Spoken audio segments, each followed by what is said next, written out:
Bharatiya Janata party का पलड़ा भारी हो, भारतीय जनता पार्टी का पलड़ा भारी हो, भारतीय जनता पार्टी का पलड़ा भारी हो, क्योंकि उनके पास हर तरह की ताकत आज हरियाणा के अंदर। पहले तो लोकसभा चुनाव है, बाकी विधानसभा तो आम आदमी पार्टी ने कहा ही है कि हम अकेले लड़ेंगे, अपने बल पर लड़ेंगे। हमारे लगातार कई अभियान चले, बिजली अभियान चला, बिजली आंदोलन हमने चलाया। उसके साथ साथ हम लोग सभी, आप सब जानते हैं, परिवार जोड़ो अभियान के माध्यम से घरों में गए। अब ये यात्रा है, सदस्यता अभियान चला, भविष्य में और अभियान चलेंगे। और जनवरी माह के अंदर इसी जींद जिले की धरती पर जींद में महारैली होगी, उसकी डेट अभी फाइनल होगी। और जितना संभव हो सकता है, हमारे पार्टी के शीर्ष नेतृत्व ने कहा है कि हम ज़्यादा से ज़्यादा समय हरियाणा को देना चाहते हैं। और हरियाणा आम आदमी पार्टी का अगला जो टारगेट राज्य है वो हरियाणा है। और इस हरियाणा को जीतने के लिए, क्योंकि हरियाणा के लाल अरविंद केजरीवाल जी खुद इसी धरती से है, पूरी हम ताकत लगाएंगे। और अंडर करंट भी उतना ही स्ट्रॉन्ग है।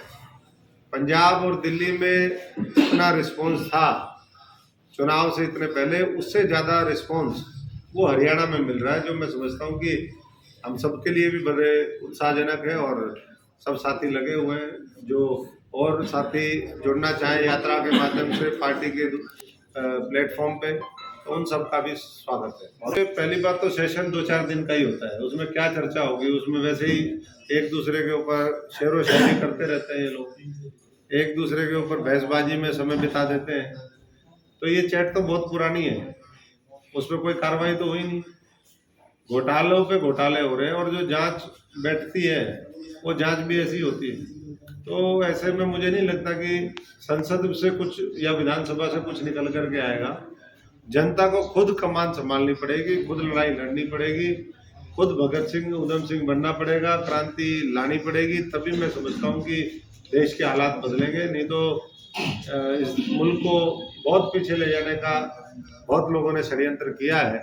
और इसीलिए जहाँ पहुँचने चाहिए थे आज़ादी के 75 साल बाद, वहाँ हम नहीं पहुँचे। सर, केजरीवाल जी को पहले 2 दिसंबर का ईडी का समन आया था और 19 दिसंबर का ईडी का समन आया, इस बारे में देखिए, अरविंद जी ने तो पहले ही चिट्ठी लिख करके कहा था कि इस मामले से आम आदमी पार्टी का जो शीर्ष नेतृत्व है उसका कोई लेना देना नहीं, खासतौर पे व्यक्तिगत तौर पे उनका।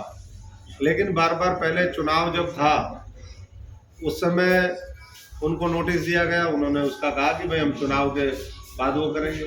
अब उनका जब शेड्यूल बना हुआ है पहले से, वो विपाशना पे जा रहे हैं, तो फिर दोबारा ईडी ने सम्मन कर दिया। साथ साथ गठबंधन की भी मीटिंग, आज तो इंडिया गठबंधन की मीटिंग भी है। लोकसभा की जो रणनीति है आने वाले चुनाव की 2024 में, टिकटों का बंटवारा है और मुद्दे हैं, कौन नेतृत्व करेगा, कैसे होगा। तो ऐसे में मैं समझता हूँ कि आम आदमी पार्टी के ऊपर एक जबरदस्ती ये दबाव बनाया जा रहा है कि वो जो है इस गठबंधन में कहीं ना कहीं उतना एग्रेसिवली उनका रोल ना रहे जितना होना चाहिए। लेकिन आम आदमी पार्टी पूरी कानून व्यवस्था में और हमारी न्यायिक प्रणाली में पूरा विश्वास रखती है, और उसके अनुसार हम अपनी लड़ाई लड़ेंगे। आम आदमी पार्टी हरियाणा में बदलाव लाने की बात कर रही है, तो आपको क्या एजेंडा, क्या लेके चलते हैं? हरियाणा में क्या बदलाव होना चाहिए? हरियाणा में एक नहीं, बदलाव तो अनेक है। वैसे तो हम लोगों से सुझाव लेकर के, लोग जो चाहते हैं, लोगों के संपर्क में ही हमेशा रहे भी। हम लंबा समय 2-2.5 दशक से राजनीति हरियाणा की करते आ रहे हैं, तो सारे मुद्दे पता है। लेकिन मोटे मोटे तो सबको पता है, भ्रष्टाचार खत्म होना चाहिए। पूरे देश में सबसे ज़्यादा आज बेरोजगारी इधर हरियाणा के अंदर है। अपराध में बहुत आगे चला गया है, जंगल राज खत्म करना हमारी प्राथमिकता होगी। किसानों को उसकी फसल का उचित मूल्य मिले। अब जिस समय डीएपी की जरूरत होती है डीएपी नहीं मिलती, यूरिया की जरूरत होती है यूरिया नहीं मिलती। जब क्षति पर कोई फसल डैमेज हो जाती, कहते हैं क्षतिपूर्ति पोर्टल पे जाओ, वहाँ जब जाते हैं वो बंद मिलता है, उसके बाद कंपनसेशन नहीं मिलता है। तो किसान मजदूर गरीब आदमी का शोषण हो रहा है, महिलाएं सुरक्षित नहीं है। अभी कल मैं देख रहा था टोहाना में, हम उस स्थान पर गए जो रेस्टोरेंट का कल यात्रा हमारी वहीं से निकली थी, वहाँ दूसरी बार गोली चली उसके ऊपर। तो ना छोटे छोटे दुकानदार व्यापारी सुरक्षित हैं, ना आमजन सुरक्षित है। तो ऐसे में नशाखोरी, माफिया राज, इसका पर्याय जो हरियाणा बन गया है उसको हम ठीक करने का काम करेंगे।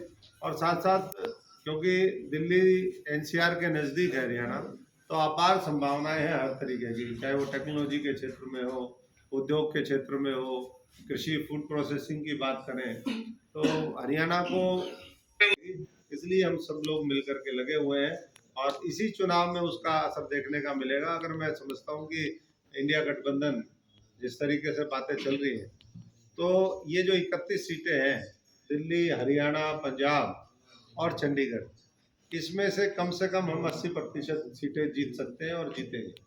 बिजली और पानी भी हरियाणा का एक मुख्य मुद्दा है और दिल्ली में और पंजाब में आम आदमी पार्टी का मुख्य एजेंडा बिजली, पानी और शिक्षा रहा, तो हरियाणा में भी क्या मानते हैं आप, इसमें क्या रहेगा? नहीं, वो तो बिल्कुल है ही, जो हमारे कोर एजेंडा है, मुद्दे हैं, उसमें 300 यूनिट फ्री बिजली देने का है, स्कूल का है, फ्री बिजली पानी मिले, उसके साथ साथ जो इंफ्रास्ट्रक्चर है, गलियां नालियां सड़कें, जो गरीब लोगों के मकान हैं वो उन तक मिले, राशन ठीक तरीके से पहुंचे। आज तो बीपीएल कार्ड और फैमिली आईडी और ये प्रॉपर्टी आईडी इसी में उलझा दिया है।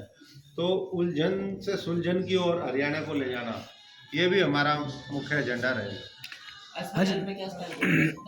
SYL का मोदी जी ने स्टैंड लेना, उसमें तो और किसी का स्टैंड कहाँ काम करेगा।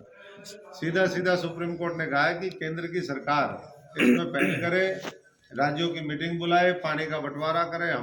मैं समझता हूँ कि मोदी जी और सुप्रीम कोर्ट का जो इसमें मामला होगा, अगर पहल मोदी जी करते हैं तो समाधान सबका हो जाएगा, और नहीं तो ये हरियाणा पंजाब नहीं, बाकी भी तेलंगाना और आंध्रा एक ही राज्य था, वो एक दूसरे को पानी को लेकर के पुलिस और तमाम आपने देखे पीछे वो मामले आए। केरल, कर्नाटक और तमिलनाडु में इसी तरीके पानी के बंटवारे को लेकर के तो हर जगह झगड़ा है। तो उसका समाधान केंद्र सरकार को करना चाहिए और उसमें मजबूत पहल करके हरियाणा को अपना हिस्सा मिले, ये सुनिश्चित करें। 4 राज्यों का चुनाव आया सर, हरियाणा में आम आदमी पार्टी को किस तरीके से देखते हो? देखिए, 4 राज्यों के चुनाव ने, 5 राज्यों के चुनाव ने ये साबित कर दिया कि अगर मिल करके लड़ा जाएगा तो आज भी भारतीय जनता पार्टी इकलौते उसमें वोट शेयर उसका कम है। लेकिन अगर वोट विभाजित होगी, अगर नियत में खोट होगा, ईमानदारी से हम काम नहीं करेंगे, तो भारतीय जनता पार्टी का पलड़ा भारी होगा, क्योंकि उनके पास हर तरह की ताकत है। आज धन की ताकत है, आज एजेंसीज हैं, आज मीडिया है, तमाम तरह के नैरेटिव वो लोग बना लेते हैं। तो ऐसे में हरियाणा के अंदर पहले तो लोकसभा चुनाव है, बाकी विधानसभा तो आम आदमी पार्टी ने कहा ही है कि हम अकेले लड़ेंगे, अपने बल पर लड़ेंगे, और उसी की तैयारी में हम लोग लगे हुए हैं। लेकिन इन चुनाव ने ये भी साबित कर दिया कि जहाँ मजबूती से लड़ा जाता है वहाँ बीजेपी आराम से हार सकती है। कोई ऐसा नहीं कि बीजेपी को हराया नहीं जा सकता। तो उनके ठीक है, उनका तरीका जो है वो हो सकता है थोड़ा सा किसी को वो लगे, लेकिन उन्होंने अपनी बात बहुत मजबूती से रखी और पूरे देश में एक संदेश गया जिसके ऊपर आज डिबेट और डिस्कशन की आवश्यकता है।